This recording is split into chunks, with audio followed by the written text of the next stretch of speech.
दोस्तों नमस्कार, राम राम सभी को। मुझे जब मैं एक बेटी की तरफ खुद को रखती हूँ, एक बेटी की ओर जब मैं खुद को रखती हूँ, तो मुझे बहुत सारी चीज़ें, बहुत सारी बातें ऐसी लगती हैं, जिनके ऊपर मैं सोचते-सोचते मैं ये सोच जाती हूँ पता नहीं क्यों ऐसा होता है। हमारे समाज के अंदर ऐसी सोच पता नहीं कहाँ से पनप जाती है।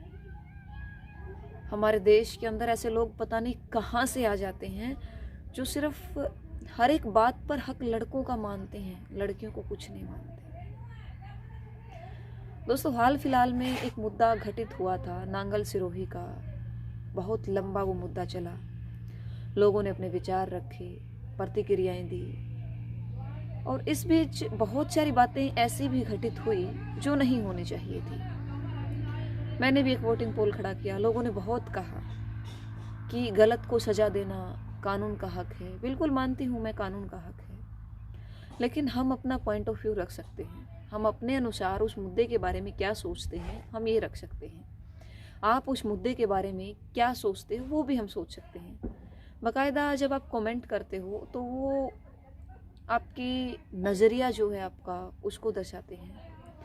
हम जब कोई ना कोई वोटिंग पोल बनाते हैं और आप उसके ऊपर कमेंट करते हो, हम कोई पोस्ट करते हो और आप उसके ऊपर कमेंट करते हो, हम अपना जो एक नज़रिया है वो रखते हैं। लेकिन कभी भी हम ये नहीं कहते सीधे सीधे फलां गलत है।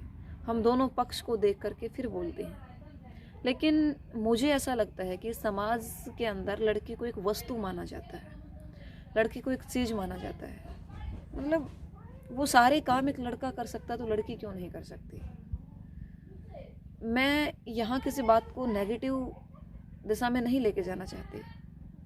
मैं सिर्फ इतना चाहती हूँ कि जो कमेंट और जो सुझाव आज आप लड़कियों के लिए देते हो, शायद एक दो कोशिश आपने वहाँ की होती कि यही सुझाव लड़कों को दिए जाते, ताकि कुछ ना कुछ सुधार की गुंजाइश उन चीज़ों के अंदर रहती।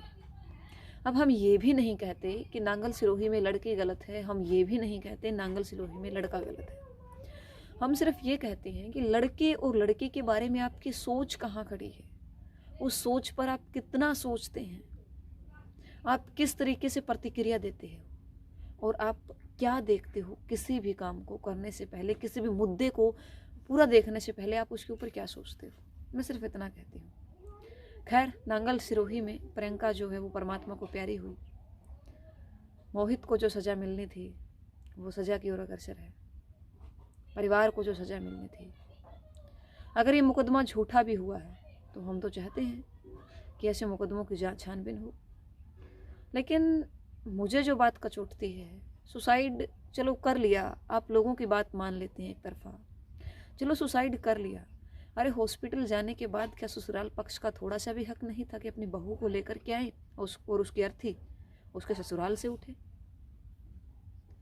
तो ये सारी चीज़ें एक क्वेश्चन मार्क छोड़ देती हैं, और उन क्वेश्चन मार्क्स को आप कमेंट के जरिए भर देते हो अपनी सोच के अनुसार।